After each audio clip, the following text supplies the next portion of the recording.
All right. Well, we are at 4 past the hour. So we'll go ahead and get started. And I just want to say thank you to everybody joining. We had quite a few RSVP. And I know things happen, some aren't able to join, which is why we record this and we send it out to everybody that did RSVP. And I want to take a moment to thank our panelists, Faith, who's our fearless moderator, will be introducing the panelists as well as giving a brief introduction of herself and Alltech. I'm Alex, I'm on the marketing side, and we support the webinar with sort of the technical support as well as the marketing of the webinar. This is our fourth webinar. It's pretty new for us. We just started. It's been fabulous. We've had some great speakers, including the three that we'll meet with today. So with that, I'll turn it over to you, Faith. Hello, I am Faith Crossgrove. I've been with Alltech National Title Group for going on 15 years, and it's been amazing to see the growth, and especially with this new Ignite Mondays that we've launched here. It's a great added value. So thank you and welcome to Ignite Mondays, where we will be learning more about to team or not to team, and if that is the right fit for you and your goals. Today we have three top producing real estate professionals that will be panelists. We have Rich Barr, John Murdock, and Dustin Lynch. They have actually been an exemplary example of running effective and efficient teams in their respective markets. And with that, if each panelist, Rich, we'll start with you. If you could just briefly share your journey in real estate and describe what your current team looks like today. Sure. So, Rich Barr, we're located in Salisbury, Maryland. So we're in between the Chesapeake Bay and the ocean, right below Delaware. My partner, Brandon Brittingham, and I have a team of roughly 30 agents. And what we have done is basically we've created, I think we're up to 14 or 15 different businesses that are all real estate related. So everything that we do is kind of focused on, a real estate transaction, what the pitfalls are, how we can make it better, and all that kind of stuff. So that's realistically kind of why we started most of the companies and also why we grew the team was to make realistically the client experience better. Thank you, Rich. How about you, John? Yes, I'm on the other side of DC from Rich. I'm in Northern Virginia. So I've been a licensed real estate agent for 13 years. Last year I did 36 million with two VAs. So like I've kind of had the big team. I've been a smaller operator. And then like Rich, it's kind of funny. We're like kind of at both sides of the spectrum, but I started buying other businesses a couple of years ago. So, but if you get really good at understanding the real estate foundation, right, of building a team, we're doing it solo, right? And you make your income, then you can start scaling in different areas. So I think it's a phenomenal point for somebody to kind of learn and master that part and that craft, because there's a lot of leadership, there's a lot of basic sales fundamentals that you can learn to do other things. So that's kind of what I've been focused on for the last couple of years. Excellent, John. And Dustin, how about you? Yeah, Dustin Grenier. I am in just outside of Milwaukee, Wisconsin, and I've been doing this now for about 5 years. I've grown teams throughout my other careers that I've had. Currently, I sit at 8 people on my team, and it's kind of one of those things where it's like growing every single month now. That we're really trying to scale up and do stuff in other states. I'm licensed in 13 other states as well. So, again, fairly new to this industry, but compared to some of the experience of these gentlemen, but we're all doing the same thing here, where we're building the businesses, and like Rich and John, we started acquiring other businesses as well over the last 2 years. Great to be diversified. All right, we're going to jump right into the questions. Rich, I'm going to start with you. What are some clear signs that a real estate agent, lender, or others might be ready to start building a team? Well, I think for us, it starts with a clear vision. What are you looking for? What are you trying to accomplish? There's plenty of people that they're just that they're better off just being solo. Do they want to manage people? I think that's another big aspect of it. When you get into this, you quickly learn that it's not really about you. It's about managing other people, helping them get to their goals while you're helping, your clients get to, their goals and all that kind of stuff. So I think, I think sometimes people, think that it's all rainbows and sunshine, being up top there, but you've really got to make sure that you're ready to, take care of your people, manage other people's expectations and all that kind of stuff. Yeah, be a true leader. Absolutely. All right, John. So, is there a typical transaction volume, GCI level, or client workload where forming a team becomes necessary or beneficial?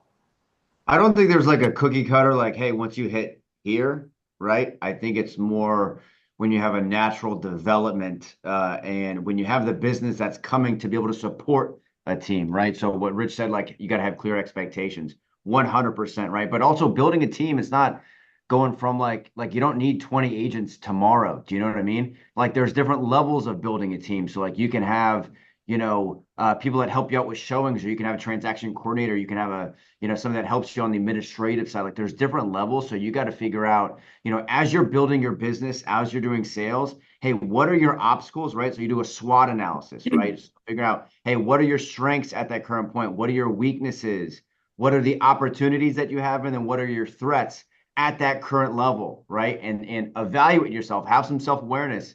The best thing I had was I had a really good coach when I started building up a team, and he would literally do that exercise with me like on a monthly basis and figure out, hey, where are you at? What's your bottleneck? And then what do you need to do to kind of overcome that, right? So I think everybody's different because it depends on how you structure your business, how you're getting your leads, if they're coming in. Again, where's your bottleneck? So that you can identify, hey, where's my bottleneck and how do I overcome that? Yeah, creating a seamless process so that you can keep growing. Okay, Dustin. So on the flip side, what are some indicators that a agent or lender shouldn't form a team? Again, I think what it comes down to is, you have that conversation with people and see what their, needs and wants are, right? Like, do you set that expectation for them and say, hey, this is what growing a team looks like. Is this something that you want to take on? Because as Rich said it best, like it's not all rainbows and butterflies, sitting at the top, and it's a lot of expectations and managing people and um, how you ask people how hard they want to, how hard they want to work, right? So Mhm. there's a lot that goes into building, building a team and stuff. So I think it just comes down to having that conversation with them and doing that, SWOT analysis that John was talking about with them and figuring out, is this something that they want? Yeah. Are you ready to lead? Are you ready to manage? Yep. All right. So we're going to go to early decisions and challenges that you may have when you're starting to build a team, if that's something that you choose to do. And so, John, I'm going to come back to you. So, who was your first hire or partnership within your team? And why did you choose that role? Yeah, so I'll answer that in a second. I think a lot of people think like when you start building up a team, you like automatically make more money, Right. right? And that's not true. Okay. That is not true. Like there's economies of scale, right? So whenever you start something, so I just want everybody to understand, just because you want to build a team, like that's not like always the next step for people, right? So I just want to be clear there. Like you can actually make John, to a that whole lot same more point, money. Yeah. just to interject there, I mean, you also need to make sure that you've built up a war chest in that same vein, because Yeah. you think you're going to make all this extra money. No, you're going to burn a lot of money first Yeah, to that's get right. there. Yeah, that's right. And everybody thinks you just go like it's like a an exponential curve, right? You just go up. It's like no. Like you lose a lot before you even recoup a dollar. So yeah, Rich, you're 100% on point. My first hire was on my second transaction, candidly, because I started doing I put my first deal together and I was like, holy cow, like this whole contract to close thing is for the birds, right? I was like, this is so many details, so much organization. I just knew right away that was not my strength. So I hired a transaction coordinator. You find somebody who you can just pay cost per sale, right? And then go do that. My second hire to kind of lead into that was a full-time administrative staff, right? It wasn't a buyer's agent. It was a full-time administrative staff because I wanted to double down on what worked, right? So I had more business coming in, right? And then my third hire was a buyer's agent to help me with the overflow of leads. So that was my natural progression based on how I kind of built my business up, from the ground up. That's great. So a transaction coordinator for certain. Okay, so I'm going to come back to you, Dustin. Looking back, what do you wish you had known before you started building your team? Oh, it's a lovely loaded question there, Faith. I think, the biggest thing that people don't have as they build a team are systems in place. Mhm. And you think you have all the systems and stuff. Like I had a great mentor and coach, and still do to this day. But they don't give you all the every single tool that you think you're actually going to need. Um, so I think the biggest thing for me is just to have, all the systems in place, and then have a clear hiring process, moving forward. Yes, absolutely. Making sure that you have your business plan set up for success so that you can start building that machine. Yes. Okay. So, Rich, I'm going to come back to you. What are some of the early mistakes you made structuring or managing your team, and how did you navigate through them? Yeah, well, I would say we probably made more mistakes than we got it right. That's for sure.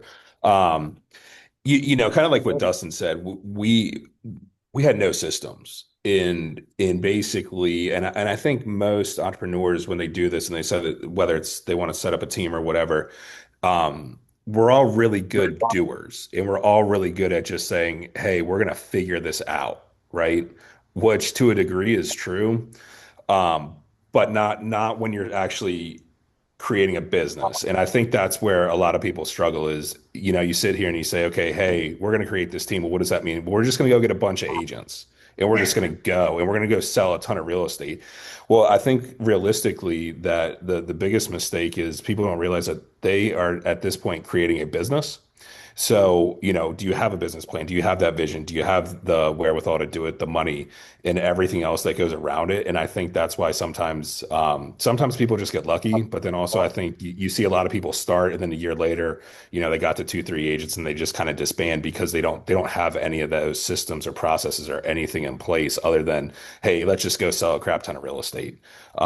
So I think, that was definitely something that we had to learn the hard way. And then, once we understood that this was a real business and not just kind of a project, that's when we really started to prosper. Yeah, there's a ton of trial and error when you're getting your roots to build a team for sure. Okay, John, I'm going to come back to you. How do you know when you've made the wrong hire, and what advice do you have for handling that type of situation? Yeah, well, you know, you have to get really good at recruiting, and this is kind of the hard part about building a team because, like, especially if you're in the weeds focusing on sales, right? What most people don't understand is you got to do that whole thing, that all the same activities that you're doing on that side on recruiting side, right? Like you got to talk to people, you got to build your pipeline, you got to have your nurtures, X number of days out, right? So you have to build a whole funnel. And so what happens is just like on real estate sales, you get really good at developing a craft and an art and a dialogue on people. You got to do that same thing on the recruiting. So, it's hard at first to be able to identify, hey, who's a good fit versus who isn't a good fit, right? And so when people come on, we have a pretty rigid like 30, 60, 90-day plan, right? To where like we have set goals for the first week, for the first month, for the first 2 months by 90 days, right? And I tell people, hey, just because I brought you on board, that doesn't mean like we're still dating, right? Because you can only get to know somebody, so well through interviews. Like you could be the best interview in the world, but I guarantee you nobody's got it figured out. Like nobody, like you don't really understand somebody until they're in that role 100%. Doing the things that you're needing and asking them to do. So I hold my people really accountable. I've gotten better at the screening process, but I still make mistakes to this point. Like, don't let anybody tell you otherwise. But you just got to hold them really accountable. You got to set clear deadlines. But then what I'm more concerned with is how they act during the first 90 days. So I tend to set lofty goals and I want to see if they're going to hit them. Now, if they don't hit them, it doesn't mean like, boom, you're fired. But I want to see their mental attitude when they're going about this because I want to see how they act, how they react. If they're not hitting their goals, do they just like kind of put their head down and like, sorry, couldn't do it, right? If they do that, boom, done. Like I just know they're not a good fit. So you have to come up with a good system and process that works for you, but get really clear on what you want them doing and then hold them accountable to whatever that is, and be firm with it. Because again, you got to see how they react. Yep, you want them to have drive. Yeah, that's the accountability part, I think, John, is like the most crucial part of that. And at our company, I mean, you can definitely tell when somebody after like 90 days, like, hey, are they a good culture fit? Right. And, we always like our saying is like everybody has their seat on the bus. And, we want to make sure that everybody has the right seat. So, Yeah, that's good when you're prioritizing your team. So, okay, so we're going to actually move into team structure and roles. Rich, how do you prioritize hiring roles, processor, transaction coordinator, buyer's agent, admins, and decide what's most needed when you're building or when you have your team? I think it kind of depends on the where you're at the time. I think John said I think it was transaction number two where he added a transaction coordinator because he knew that just wasn't his strong suit. Conversely, I'm a little bit more stubborn, and I've had to get a lot better at delegation to where I didn't really bring anybody on until I was, pushing 100 transactions a year. So I think some of that is just kind of understanding you and in your team, but I think you have to again adding agents. There is a cost to that. But if you can ramp them up quicker, right, then you can, hopefully, they're making money and you make a little bit of money. So as opposed to, whether you bring on a VA or an assistant or whatever, that's a real hard cost. So you have to really understand those costs associated with bringing on admin staff or office people and who's going to pay and how they're going to get paid and all that kind of stuff, because that's a real easy spot where, if you have a bad month, all those people still have to get paid. So you have to make sure that you understand, and have some sort of a buffer and figure out how those people are going to continue to get paid. Yep. That's great. Keep that in mind. And Dustin, specifically with team structure and roles, how do you personally juggle your own sales production and be a team leader at the same time? It's definitely a challenge. I'll say like the number one thing that I do is time block my calendar, right? It's one thing that I preach to anybody that comes on to my team. Like I show them my calendar. It's all color coordinated to, green money making activities, red non-money making activities. My calendar looks like a rainbow, I will say. But at the end of the day, time blocking is the biggest thing. And giving up that control, that's what I struggled with too, just much like, Rich, where it's like I finally hired like a couple VAs to help me out as well. And just delegate a lot of those like tasks that like, hey, I don't need to be doing this. Because again, as John said too, like you're trying to do all your own production and then, trying to coach your team up and do that. So It's a tough challenge for sure, but time blocking is the number one thing I would say. Time blocking, that's great. I'm sure all three of you have great feedback as far as personally juggling, your own personal production and then running a team. It's almost like, you're split with two different hats. Rich, John, do either one of you have anything else to share specifically on that? Yeah, I mean, Go go ahead, ahead. Rich. No, you're good. You're good. Yeah, I mean, on that, I think, John said it earlier, especially it doesn't matter if you are producing, whether it's at the beginning of starting a team, during it, whatever, you're adding a second job. You have to continue to produce at that level. For me, and this is something that I mean, most people that start to, you do it because you like selling, right? You like selling real estate, you get enjoyment and fulfillment. Obviously, there's a financial aspect to it. For us to really push our growth, I had to get out of the day-to-day sales 2 years ago because there's just no way that, to manage our team and then the other companies. There's a point, and probably a pretty long point, where you have to sell to sustain your team. We got to the point where if I continued to sell and Brandy continued to sell the way that we were selling, we were actually taking away and hurting our team. So I think that's something that's a point that you have to really, be eyes wide open to and understand if and when you get to that point. Great. And how about you, John? Yeah, I think the biggest thing is like sometimes when, like, I remember when I was early on in my real estate career, people would talk about building systems and building a team. And it was like this whole like complicated, confusing, there was just no clarity around it, right?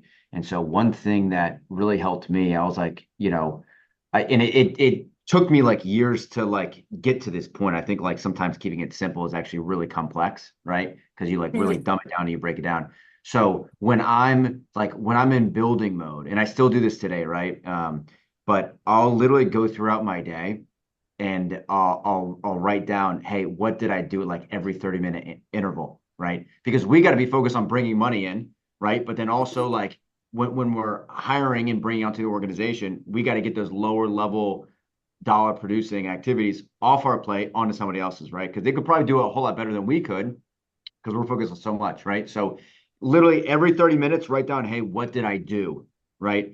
And then you get to a point after a week, you literally now have a job description for somebody else, right? Where you don't have to spend too much time like figuring out, well, what's my hourly rate? I think we know what our hourly rate is. Generally, it's going to be a whole lot more when you're talking to people and converting than it is like putting in listing agreements, right? I think it's pretty basic. So just like do a quick litmus test on, hey, where's my dollar producing activities, and get all the other stuff off your plate. I think that's a really easy way to kind of break it down, so that no matter what stage you're in building your organization, you can definitely take that to the next step. And John, how long did it take you from starting your real estate career as a single agent to building a successful team, time frame wise? Well, I got in the business in 2013, and my team really started cranking. I started trying to build a team in 2017. And we were really started cranking, I'd say in middle of 2018 and 2019. So it took me like a good year and a half to go through trial and error, figure out what worked, what didn't work. And even since then, there's been iterations, right? So just because you have a team and you figure it out, no. Like this field is ever changing. And I think the most important aspect of it is have a community, have people that you can go to that are not a little bit above you, way above you, right? Because I'll go like, even like selling real estate, they're like, hey, here's how you do it. And you're like, oh, I can do that. And then when you at a kitchen table with a seller talking about in negotiations or pricing, you're like, right? It's the same thing that happens in every single phase, right? So when you're building a team, when you got people that aren't hitting the metrics, it's like, what's the best way to go about that? Now you could totally wing it, right? And just do trial by error. But there's better ways that if you had somebody, a lifeline, a coach, a mentor, a community that you could very easily bounce ideas off of, you will save yourself I'm telling you, so much time and energy if you just learned how to do it the right way from day one, right? And then do it and then do it again. And then you kind of build on that. But that's going to be an iterative process, honestly, your entire career. It's not like you just, figure it out once. Right. Turn to those with wisdom and experience and learn from the best. I agree. Rich, how long did it take you from starting your real estate career to building your team? So when I got into real estate, I basically joined a small team. I was one of probably three or four. Um, so I think kind of, to John's point, again, you kind of there's been so many different iterations. There's been so many different people on the team. The team has looked different, the setup, the styles, everything.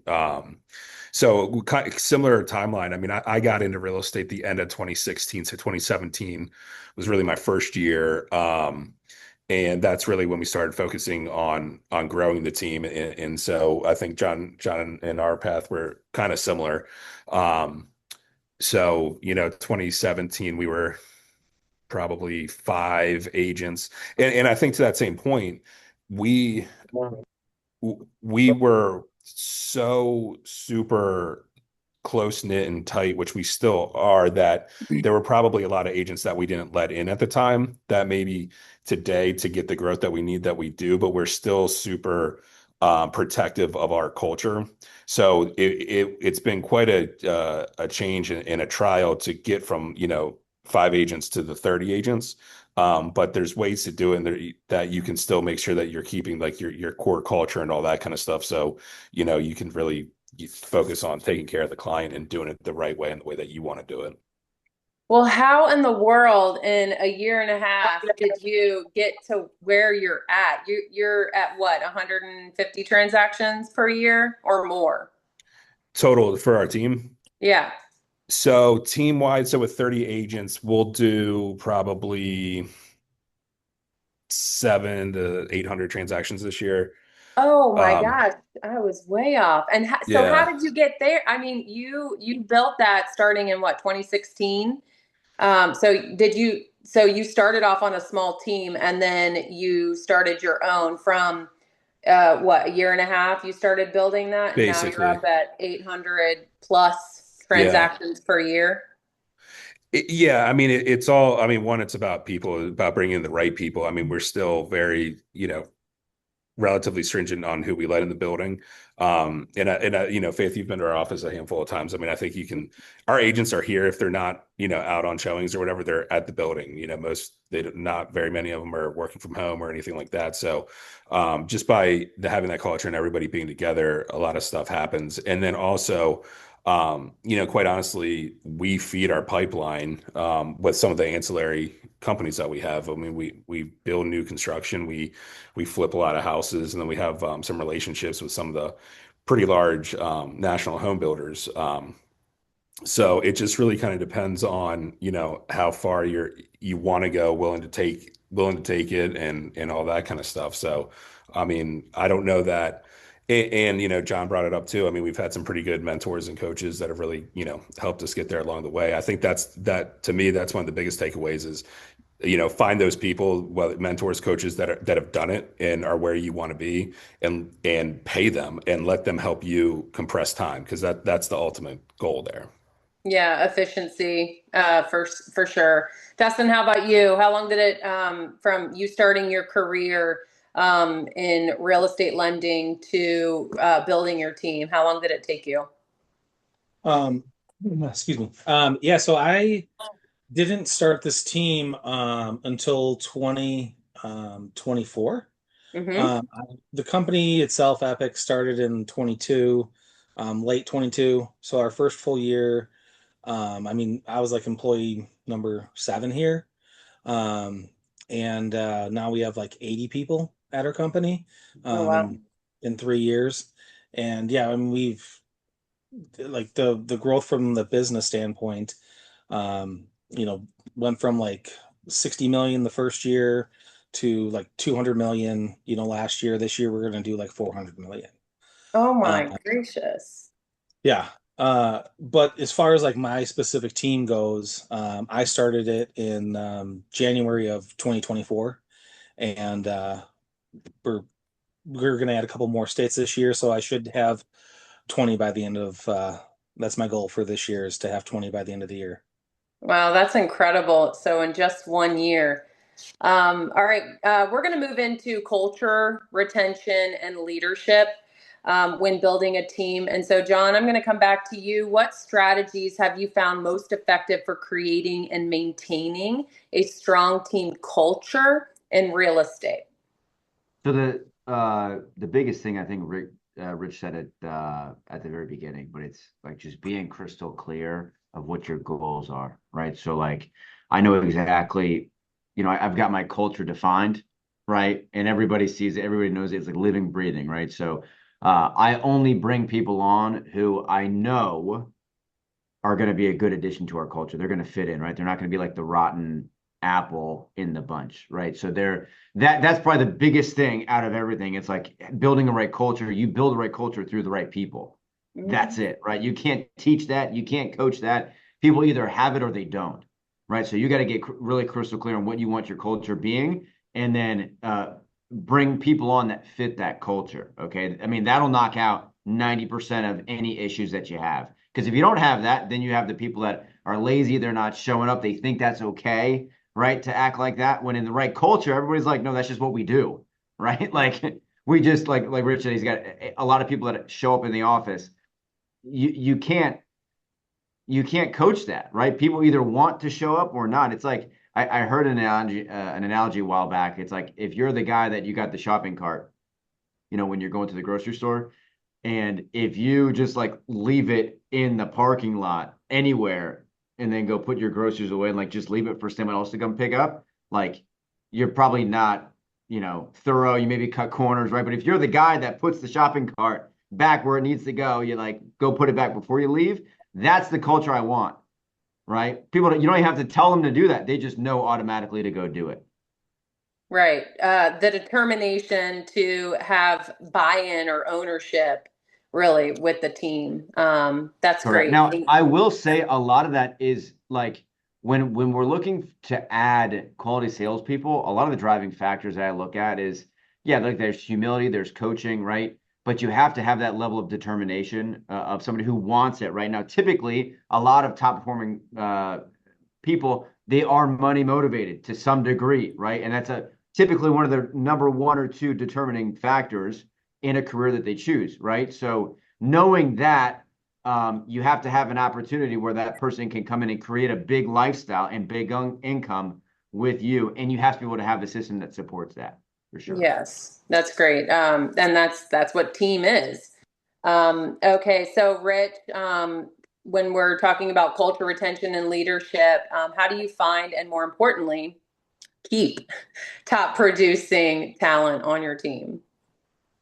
Yeah, I mean, just like John was saying, I mean, I think in our market, we don't have the highest splits. And so I think sometimes, everybody, just gravitates, oh, well, what's the split? How much money, this, that, or the other. I think in our building, it's way different. I mean, typically, very rarely are we bringing in some of the, top, the 20-year top producers, that kind of stuff. Because quite honestly, not all the time, but most of the time, we don't want their bad habits in the building. We don't want just kind of their 9 out of 10 times their lack of culture. And then, whatever their production could be, typically it's going to destroy that 10 times in the building. So for us, I mean, typically when we're recruiting, we're looking, not necessarily, but more often than not, younger agents, whether they are new to the industry completely or maybe have been in the industry 1, 2, 3 years and, are really just looking for, some mentorship and that kind of stuff. So from that aspect, if we can get them here and get them into the building, that's when, we do an insane amount of training. We have, the 3 different, mandatory meetings a week and all that kind of stuff. And we've built that culture of having senior mentors, agents and mentors and all that kind of stuff. So there's that accountability part, but there's also the help part. There's, hey, everybody in our building is, wants you to succeed. This isn't go sit in the corner and, I want all the leads and, screw you. If somebody's out of town or whatever, somebody on our team is going to step up and go show a house for you or do whatever needs to, be done, and honestly not really expect to be compensated for it. So those are all the things that, that were really important to us when we were putting this together and still are important to us. And that's kind of, how we operate. And to John's point again, with our core values and all that kind of stuff, that's realistically how we hire and fire. You either fit our core values or you don't. And if you're here and you're not following our core values, then you're not going to be here much longer. Right. I understand when you hire a seasoned agent, sometimes it's difficult to teach an old dog new tricks, especially when you're running your business on your own personal culture. So I get that completely. Okay, and so Dustin, what leadership qualities have you found to be essential when managing a successful team? I think the two that come to mind for me are accountability and communication. Great. Holding people accountable. Again, like I have people on my team that, hey, they only want to do like 2 loans a month. Great. I'll coach you to 2 loans a month. I have people that want to do 10, right? Hey, I'll coach you to 10. But like, don't tell me that you want to do 10 and then your effort is 2, right? So holding people accountable is, I think, very, very clutch. Because I'm sure John does this too. And Rich, I'm sure you guys do this as well. It's like on those, 30, 60, 90 day marks, it's like, okay, like let's see where you guys are at and let me help you or do some tweaking in those regards. And again, communication, I think having the team meetings, making sure that everybody's on the same page and there are clear expectations. So I think definitely communication is the other one. Lastly, I will throw in this one because I think everybody, it doesn't matter how long you've been running a team at all, be coachable, right? Mhm. You always have to be coachable. Right. Constantly be learning, and hold be held accountable for constant improvement. Agreed wholeheartedly. So we're going to move into a solo agent versus a team leader. And so Dustin, I'm going to ask you, do you believe a solo agent can still thrive at a high level in today's real estate market, or is building a team necessary for scaling? Yeah, again, I think it's all going to come down to what you want, right? Like how much money do you want to make? How much free time do you want to have? Like, do you want to be able to, because I know when I was first starting, building a team, it was like, it is like you're never off, right? Like Mhm. even when you try to take a little vacation, I mean, I couldn't tell you how many times my kids are like, Dad, come on. Dad, come on. But again, you make those sacrifices and stuff like that for them and you explain it to them. But yeah, I mean, I for sure think that solo agents can definitely survive and thrive in this. It just depends on what you want out of it. Yeah. And Rich, can you add upon that? Can you share upon that? Yeah, I mean, Solo I agent. think Yeah. I think again, it just really depends on getting to clarity on what you want. 100% a solo agent can be successful. It's determining what your level of success is.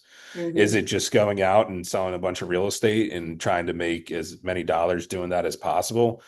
Then if that's your definition of success, that's fine. I think for most of us, that are at least on the panel, that's not our definition of success. We're creators, we're builders. We want to build companies, we want to build people, we want to see all that kind of stuff. And then, realistically, some of the conversations that we're having isn't necessarily, hey, I made this amount of money on a transaction. It's more of, okay, like we're creating this and we're trying to create some sort of wealth and all that kind of stuff for ourselves, but also our people, and what can we do with that? So again, it's really just kind of defining, your definition of that.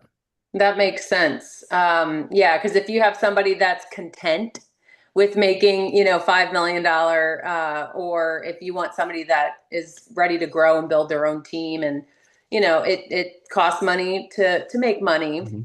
But then you can run a very successful business. So, John, do you have anything to share on that? I do. So, I think, well, if you were to break it down and create like some sort of barrier or like some milestone, right? So if you were to say, because let's be honest, guys, like if you're in order to really like be okay in this economy right now, like you really have to be making like 250 a year, right? To have like, some sort of cushion, right? And honestly, that's even just scraping by, especially if you got kids and like, holy cow, like then you need to be close to like 3 or 4, in my opinion, just to have like a little bit of cushion room, right? Um, but so if you say, hey, my target's 250 a year, I think as a solo agent, that'll be incredibly difficult if you are the only one doing it for a sustained period of time, right? I think you'll need a team. Now, define team, right? So, like, you could totally get away with a very, very small team, like transaction coordinator, some help with showings, and then like an administrative assistant. I think you can 100% attain it right there, right? And then there's different levels of the team, right? I mean, Rich has built a phenomenal organization, big box. I would say a lot of people don't make it to riches because they just don't have the tenacity, the fortitude, in the environment, right? So not a lot of teams can make it there, and a lot of teams aren't as profitable as you would think, right? So if you own a team, like a really big team, you're kind of lucky if you're making 25% net profit margin. So if you go to back and, hey, what's my definition? A lot of teams are making 10, 20% net profit when it's all said and done. So you got to figure out, hey, what's my target? Where do I want to get to? Because if you build a small team, right? I mean, you could be highly profitable, 70, 80%. Now you're going to lose a little bit in your lifestyle, right? But you got to figure out, hey, what's important? Is it the really high income? Do I want to be making 6, 7, 800,000, $1 million a year, cranking out for a couple of years, buying a bunch of real estate? Or do you want to have your lifestyle and have like a good balance Balance. there? So there's different ways, kind of like what these guys have said, on where do you want to go. So you got to get really clear on that. But I think there's multiple different ways of structuring it for sure. Yeah, that makes sense.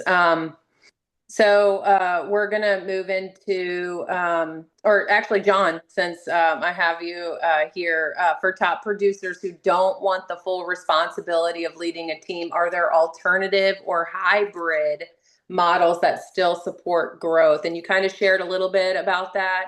But if you've got somebody that's on the fence about building their own team versus just kind of running their small business. Are there any Yeah, alternative? 100%. Yeah. Yeah. You don't need a big organization, right? Again, you can get away with having very minimal, right? So having a transaction coordinator, somebody on the listing side or administrative help, that's easy one. And there's cost of sale people out there, right? That you only have to pay per transaction. So you don't have to get the big overhead. Okay. You can use showing service like Showami, for example, right? And just pay, you can bid on it. I think it's anywhere between 45 and, $80 per showing, right? So you can even leverage yourself out that way. There's different ways to where you don't have to have the big overhead expense of a lot of people on salary to do this. And I think a lot of people don't get they get caught up in the complexity, but also like what these guys have talked about, having a good system. Now, a system doesn't have to be super complex, right? So literally there's different companies online that you can build out workflows for, right? But literally as soon as I take a listing, you guys, I fill out, on the market, date, when we're going to schedule photography. Like I'm there with my sellers and I'm filling this out. And then I literally input this online and I have my team run with it.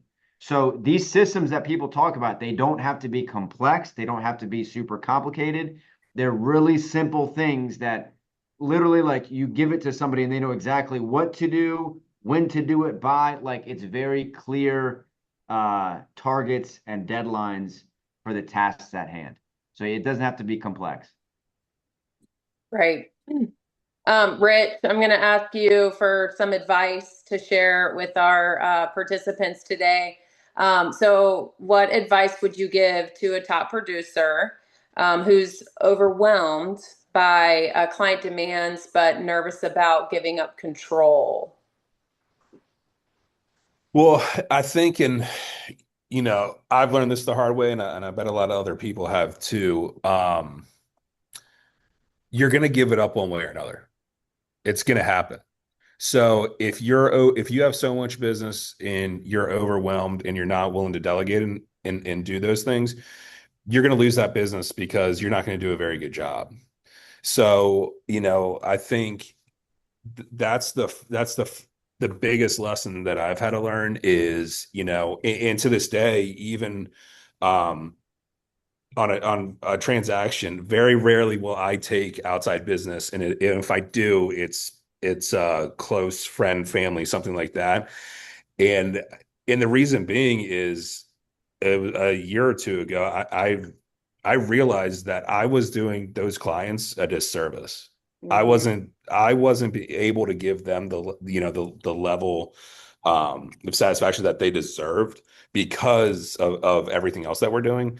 So I think that that's the biggest thing, and you don't need to be at our level to feel that stress and that pinch. So whatever it is, like figure out what you can realistically do, and then what else you need to leverage in, whether it's showing agents or admin or whatever it is, because you're gonna get to that point and you're gonna lose it one way or another. So either embrace it and figure out how to do it and do it correctly, or you're gonna lose it by doing a bad job. Yeah, I think we could probably have a webinar specifically on delegation and how that Yeah. can benefit your Because growth. nobody will ever do it better than you, right? Right, exactly. But then, like you said, you end up, giving your clients a disservice because you can't make Mhm. everybody happy and you can't do everything. So that makes total sense. Okay, so Dustin, what are a few actionable steps a top producer can take if they're thinking about building a team in the next year? Number one, I would get a mentor. That I think Mhm. is the biggest thing that you can do and to help yourself. Beyond that, you got to be very clear about what your goals are, right? So what's your vision? How do you see this, kind of playing out, right? Then you got to definitely, make sure you have those systems in place, right? That you can just, okay, we're at this stage now, we have X, Y, and Z tools that we can use and build off of that. Um, Beyond that, the biggest thing I think that all of us have to do if you want to build a team at all is network, right? Mhm. You got to be out there, shaking hands, kissing babies, as I always tell my people. So, um, you just always have to be out there talking to people. And like one of the questions that has led to my success when whenever I've met somebody is I'm like, hey, who do you know that I should be talking to?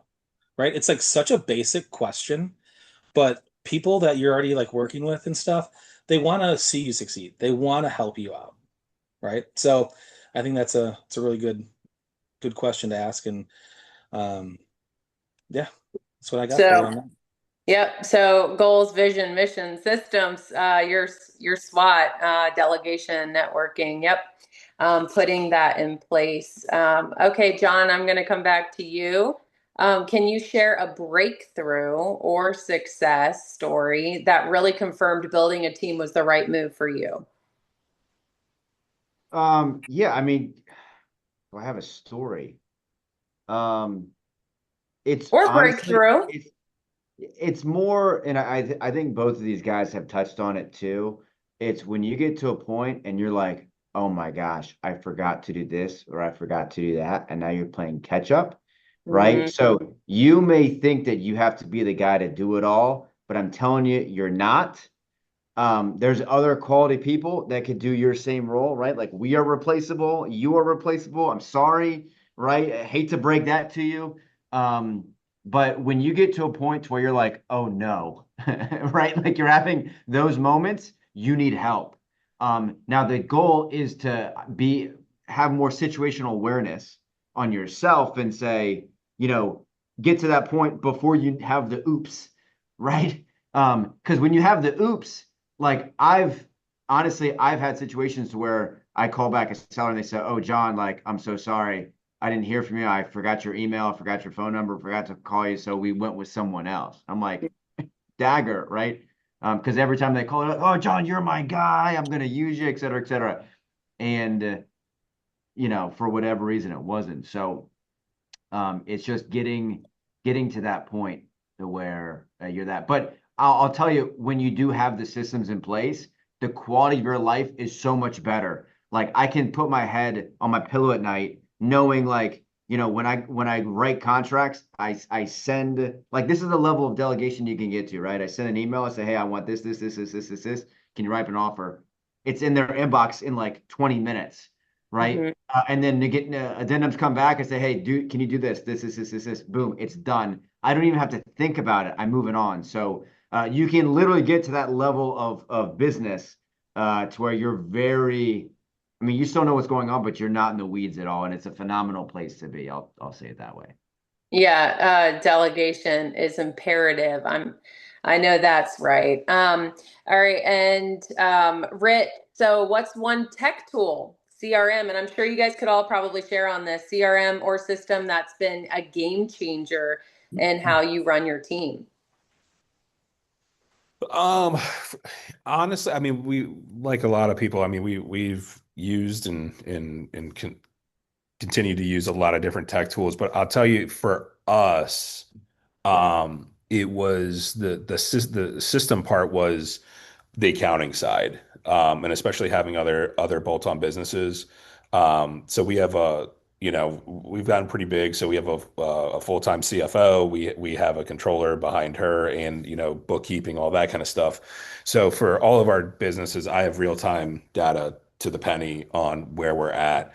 And even before that, once we actually had some, for the first handful of years, it was literally just like, everybody else writing checks, trying to keep receipts, putting them in like a shoebox, sending them to our accountant, and maybe seeing if we made money last month, or not even, probably 2 months back, kind of thing.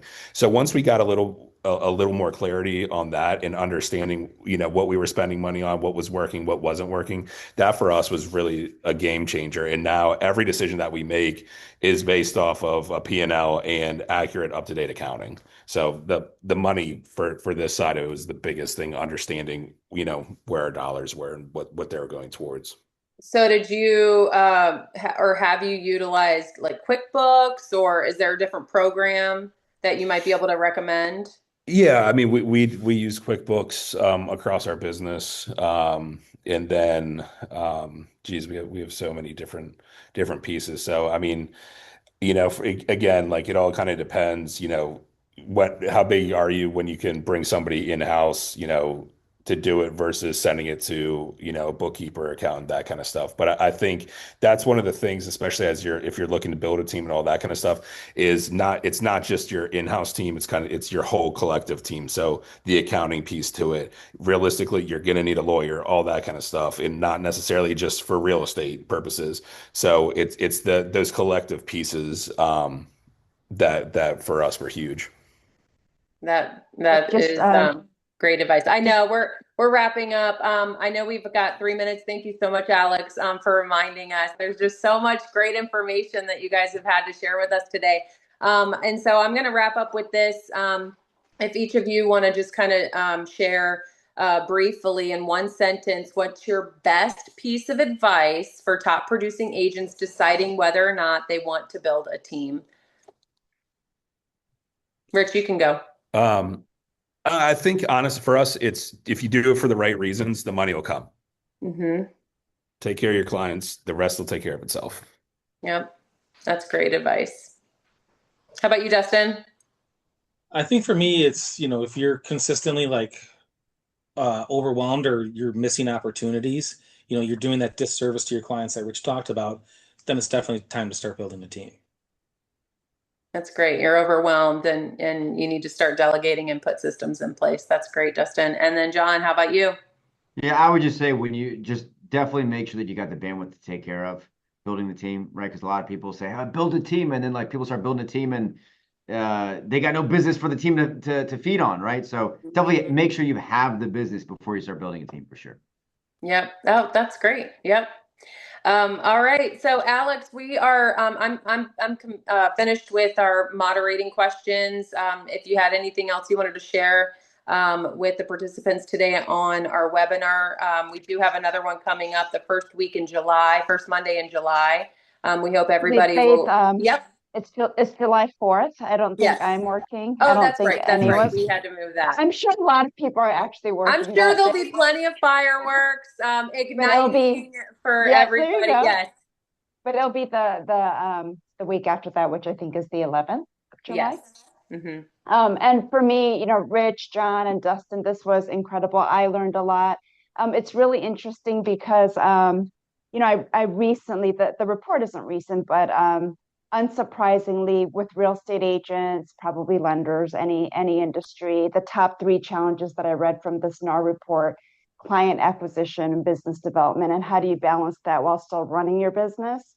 Because you always have to have your pipeline going, right? So I think there was a lot of good input there, especially for those of you that made our Harnessing Your Network webinar, which was our May webinar. I encourage everybody to go to our YouTube channel. We'll make sure we get that out. But that was a really good lead-in to today's discussion. The second is what a lot of today's discussion was, in terms of top 3 challenges that agents face, is workload balance. How do you manage? It's basically time management. And I think there were a lot of really, really good advice shared. The time blocking I think that's hugely incredible. And then the third one, and I think this might be something, Faith, that we talk about for an upcoming webinar, is that the third top challenge is, how do agents, lenders, differentiate themselves? What's that unique thing that you bring to the table aside from market expertise, which I think a lot of people say? I think for Rich and John, you've got such a diversified portfolio of companies, and everybody's trying to build sort of an end-to-end solution. So, I think that's a great topic that sort of addresses, the top 3 challenges that agents face. So might be a good topic for a future discussion. But again, I can't wait to get some video shorts out there. I think everybody, even those that couldn't join us today, will get a lot out of the content that was shared. So we really appreciate everybody's time and insights. Thank you so much, Rich, Dustin, John.